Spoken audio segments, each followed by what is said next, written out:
Leave. You're making him uncomfortable, she said when her ex showed up at her party. I nodded and left without a word. Packed all her things and changed the locks while she celebrated. She came home to her stuff in the hallway and a note. Now nobody's uncomfortable. Hey viewers, before we move on to the video, please make sure to subscribe to the channel and hit the like button if you want to see more stories like this. And if you have your own story to share, send it to me. My contact info is in the description below. I'd love to feature it in an upcoming video. Thanks. Throwaway for obvious reasons. This happened about a year ago, but I've been lurking on here long enough to know stories like this blow up. Figured I'd share mine because, looking back, it's one of those tales where everything flips in the most satisfying way. I'm not here for advice, just venting and maybe giving some folks hope that karma does its thing sometimes. Buckle up, it's a long one. I'm Jake, 29 now, but 28 at the time. I work in IT for a mid-sized company in a decent-sized city, nothing flashy, but it pays the bills and lets me have a life outside of work. I've always been the steady type, reliable, committed, the guy who shows up when he says he will. That's how I approached my relationship with Sarah. We met 3 years earlier through mutual friends at a casual game night. She was outgoing, funny, the kind of person who lights up a room.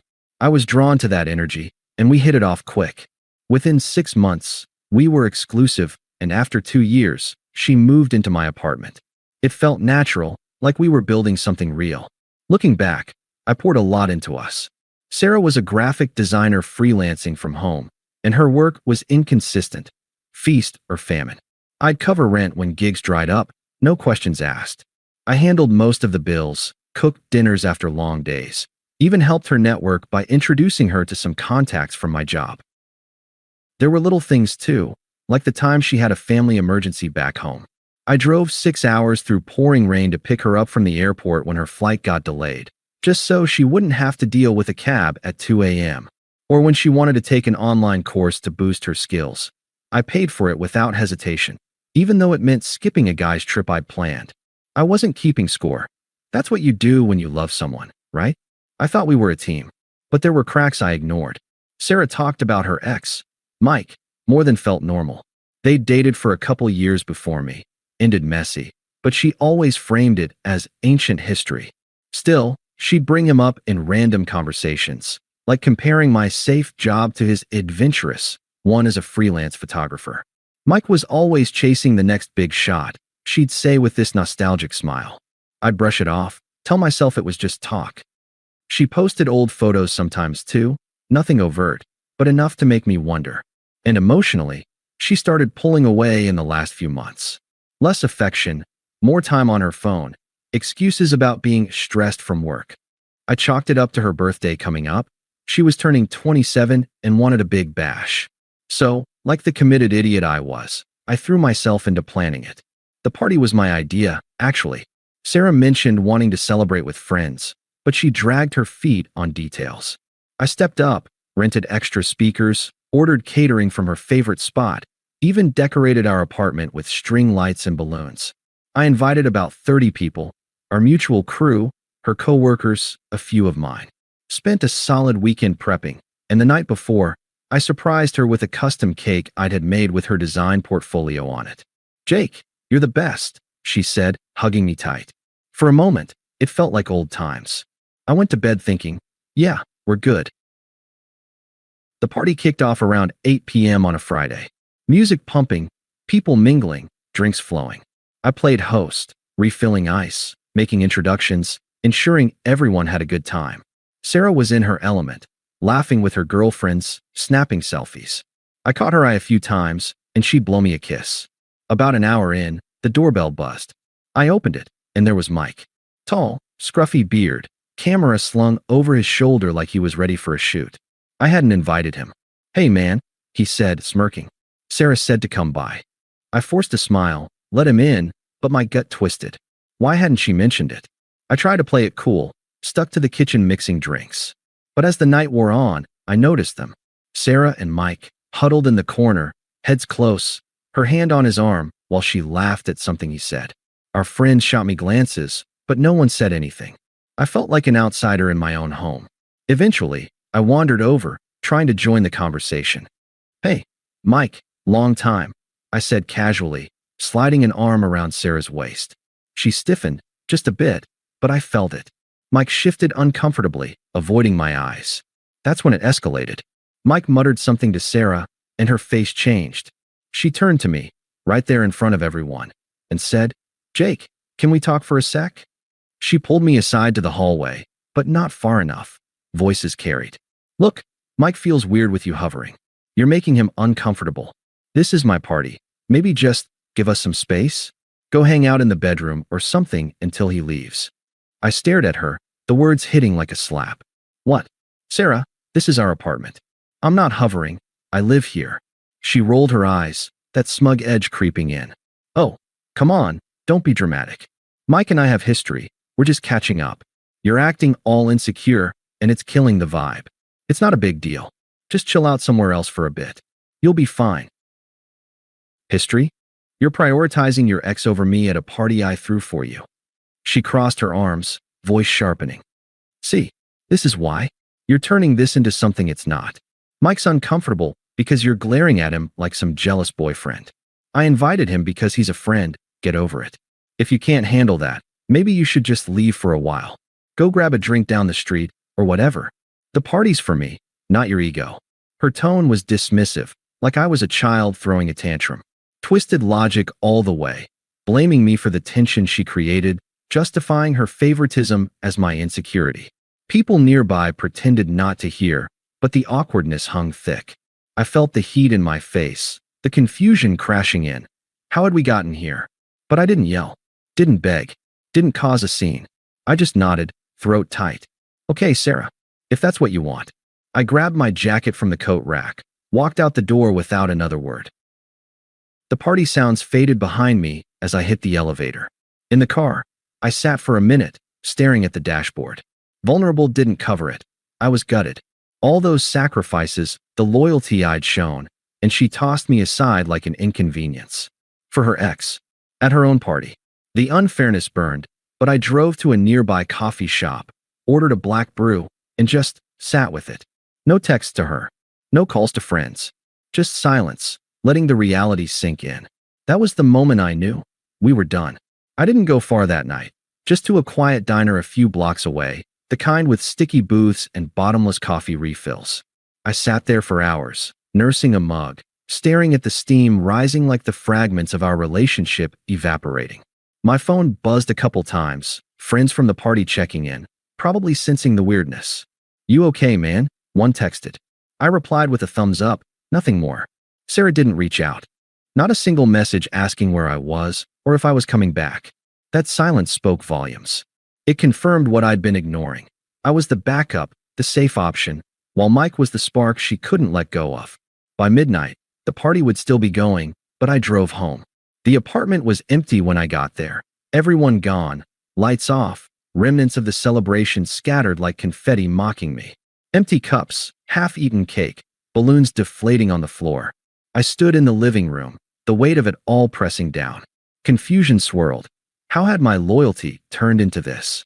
I'd given up weekends, savings, emotional bandwidth, for what? To be sidelined at my own event? The unfairness gnawed at me, but I didn't smash anything. Didn't cry. I just detached. Like flipping a switch from us to me. I started in the bedroom. Pulled out her suitcases from the closet. The ones we'd used for that trip to the coast last summer, back when things felt solid. Methodically, I folded her clothes, packed her shoes, her makeup, her laptop charger. No rush, no anger-fueled frenzy. It was practical, almost therapeutic. Each item reminded me of a sacrifice. The dress I bought her for a work event, the books she'd borrowed from my shelf and never returned. I boxed up her freelance supplies from the living room desk, even the half-dead plant she'd insisted on keeping. The note came last, a simple post-it on the top suitcase. "Now nobody's uncomfortable." It echoed her words back, without the smugness. Just facts. Then, the locks. I called a 24-hour locksmith from the diner. Explained it as a security issue. He showed up at 1 a.m., no questions asked beyond the fee. While he worked, I transferred the utilities back to my name only. Quick online changes, nothing dramatic. By 2 a.m., her stuff was in the hallway outside the door, neatly stacked. I double-checked for anything I'd missed, then locked up. Slept on the couch that night, phone on silent. No emotional outburst, no confrontation planned. She'd made her choice. I'd made mine. The next morning, I woke up early, feeling hollow but clear-headed. I blocked her number temporarily, not out of spite, but to give myself space. Called in sick to work, then hit the gym for the first time in months. Pushed through a workout that left me sore but focused. That afternoon, I met a buddy for coffee, the same one who'd texted. Told him the basics, no dramatics. She kicked me out of my own party for her ex, I said flatly. He whistled low. Dude, that's messed up. What now? I shrugged. Moving on. No begging for advice, no ranting. Just acceptance. The days blurred after that. I dove into work, landing a side project that kept me busy. Started therapy, online sessions, nothing fancy, but it helped unpack the confusion. You were emotionally abandoned long before that party, the therapist said in our second call. It clicked, the comparisons to Mike, the pulling away. I'd been a placeholder. I journaled a bit, too, private stuff, reflecting on what I'd given up. Like how I'd skipped a promotion opportunity last year because it meant relocating and Sarah didn't want to move. Or the nights I'd stayed up helping her with deadlines while she scrolled through social media. The silence from her side stretched. No immediate blow-up, which almost hurt more. It was like I'd vanished from her world already. A week in, I unblocked her, but only because mutual friends started relaying messages. Sarah's freaking out, one said. Says she can't get in. I nodded, changed the subject. Internally, the vulnerability faded. I wasn't confused anymore. I was done. Started small changes. Rearranged the apartment, bought new sheets, even adopted a routine of evening walks. Felt the arc shifting, from hurt to something steadier. Friends noticed. You seem lighter, one commented at a casual hangout. I was. The betrayal had been outrageous, undeserved, but sitting with it in silence? That built resilience. No disappearing act yet. I stayed in the city, but emotionally, I was miles away, ready for whatever came next, without her. About 2 months later, the pieces started falling into place on her end. I didn't stalk her socials, had muted them all, but word got around through our overlapping circle. Turns out, after the party, she'd crashed at Mike's place. Catching up turned into rekindling, fast and furious. But Mike? Unstable as hell. The adventurous photographer gig was a front for flaky jobs and jealousy rages. Friends whispered he'd blown up at her over nothing. A text from a male client, her liking an old photo of us.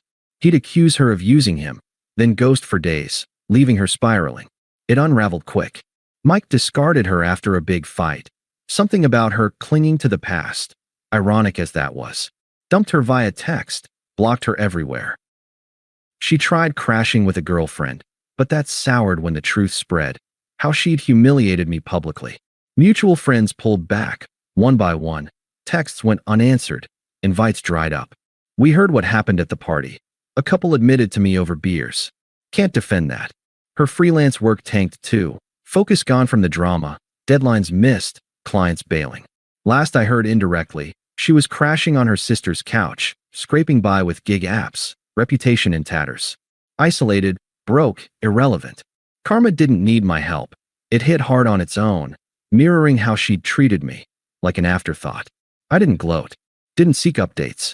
But when fragments reached me, it felt just.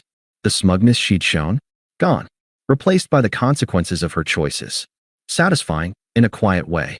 The unraveling didn't take long before Sarah started circling back. It began about 3 months after the party, right as her life hit rock bottom.